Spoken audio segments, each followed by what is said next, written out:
충무공 이순신 이하 충무공을 다룬 콘텐츠는 무조건 흥행한다고 봐도 좋습니다. 심지어 명량같이 후반 1시간은 대단하지만 초반 1시간은 저참한 작품도 1700만이나 봤지요. 이번에 나온 한산 용의 출연의 미덕이라면 전작의 흥행에 취하지 않고 전작의 단점을 보완한 것에 있지요. 그 미덕 중에서 마음에 드는 것이 있다면 등장인물의 스토리를 할 수 있는데요. 이번엔 그 스토리, 배경에 대해 이야기해 보려고 합니다. 사실 꼭 아실 필요는 없지만 알고 보시면 안 보이는 무엇인가가 보일 거예요. 그리고 영화가 재미있어집니다. 한산 용의 출연에 나온 인물들의 뒷이야기 지금 시작합니다. 영화에 스포일러가 있으므로 이 점 조심하시고요.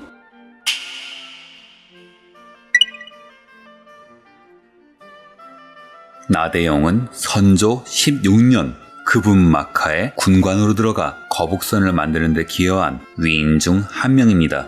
그분이 참전한 모든 해전에 참전하여 공을 세웠으며 정유재란이 끝난 뒤에는 거북선을 개량한 창선을 개발하게 됐습니다. 이후 1611년 정삼품인 교동 수군절도사에 임명되나 사천해전에서 맞은 탄환의 도구로 인한 상처가 재발하여 돌아가셨죠. 영화 초반에 총에 맞는 모습이 나옵니다. 참 안타깝습니다. 어영담은 그분의 막하에서 수로향도, 즉 물길을 파악하고 안내하는 역할을 맡았습니다. 사람을 정말 객관적으로 미사여구 없이 평가하는 충무공이 정말 높게 평가하신 분이죠. 그래서 영화, 드라마에선 보통 그분의 군사 참모로 등장합니다. 1594년에 전염병으로 다망하자 정말 슬퍼하셨다고 합니다. 이었기는 제가 전에 영상을 만들면서 말을 너무 쳐내는 바람에 한산에서 원균의 부장으로 나오신 걸로 오해하신 분이 계십니다만 아니죠. 이땐 전라우수사로 전라사수사인 이순신, 경상우수사인 원균과 동급입니다. 원균이 상사처럼 보이는 것은 본인이 나이가 많다고 으스대는 거겠죠.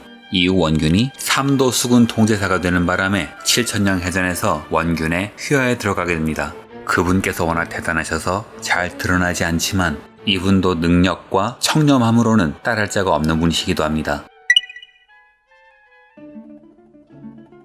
와키자카 야스하루는 그분의 라이벌 취급을 받지요. 왜냐하면 용인전투에서 1600명으로 5만 명을 패퇴시켰기 때문입니다. 즉 일본 최고의 지장 취급을 받는 거죠.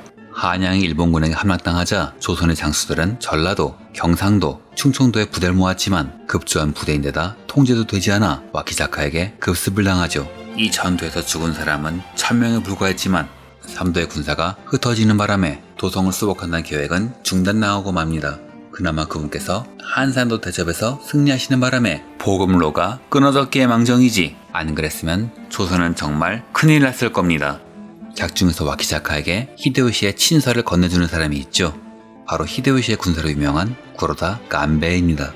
이 간베이는 정확히 말하자면 별명 같은 것으로 본명은 구로다 요시타카, 호는 조스이, 세례명은 돈 시메온이라고 하네요. 간베이는 히데요시를 일본의 정점에 서게 한 1등 공신이라고 합니다. 아케치 미스이대의 배신으로 인해 오다 노부나가가 죽자 다른 다이묘들은 곤란에 빠지는데요. 이때 재빨리 미치될 쳐야 명분을 갖고 천하를 차지할 수 있다고 간언한 것이 바로 간베이입니다. 히데요시는 이런 대담한 제안에 두려움을 느꼈다고 하지만 이 말이 맞다는 것을 인정하고 재빨리 미치될 치고 주군의 원수를 갚았다는 정당성을 지닌 일본의 지배자가 되지요. 그는 임진왜란 때도 조선에 출병하지만 다른 외장들의 견제로 인해 크게 활약하지 못했습니다. 결국 정유재란이 진행 중인 1593년 조스이란 법명을 받고 출가합니다. 히데요시가 말하길 만약 내가 누군가에게 당한다면 이에야스가 아니라 간베일 것이다 라고 말할 정도의 인물이죠. 머리가 좋으며 냉정한 사람이었다고 합니다. 가토 요시아키는 아버지가 반란에 실패하는 바람에 유랑생활을 하다 히데요시의 시동이 되면서 전장에 나가게 되지요. 이후 여러 정벌전에 수군으로 참전했고 임진왜란에도 참여하게 됩니다. 하지만 첫 전투인 옥포해전에서는 하필 만난 사람이 충무공 이순신. 이후 이 사람은 모든 해전에서 깨지기만 합니다. 그러다 나중에 한번 겨우 이기는 쪽에 붙게 되죠. 바로 원균이 이끄는 칠천량 해전이었죠. 뭐 이런 사람이니 존재감은 거의 없습니다. 영화, 드라마를 통틀어 제일 존재감이 강한 것이 영화 한산이에요. 구키 요시다카는 해적 출신입니다. 아시다시피 일본의 수군은 그분께서 올라오는 족족 밟아주셨기 때문에 대형함선인 니온모를 가진 국기가 지원하러 오지만 그분께서 이를 예측하시고 친히 이를 제압하러 오시니 이것이 안골포 해전입니다.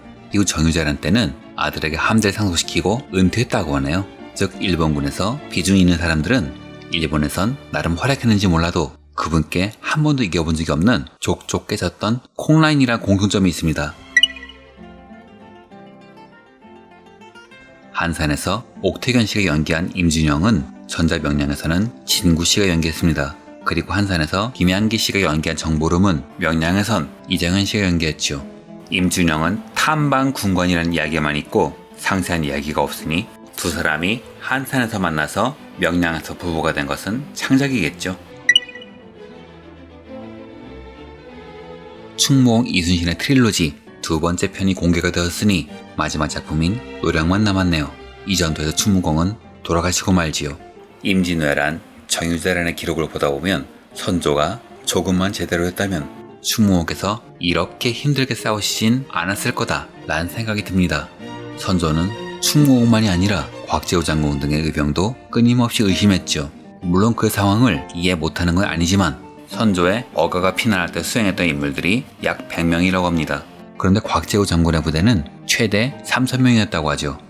아마 그들이 나라를 지키겠다는 마음이 아니라 정말 선조의 목을 노렸다면 의심이고 뭐고 하기 전에 진작에 목이 날아갔을 겁니다. 선조가 아예 모든 걸 다 못한 건 아니죠. 잘한 것도 있습니다. 하지만 숲을 봐야 할 때 나무만 봤기 때문에 일이 더 커졌음은 부정할 수 없죠.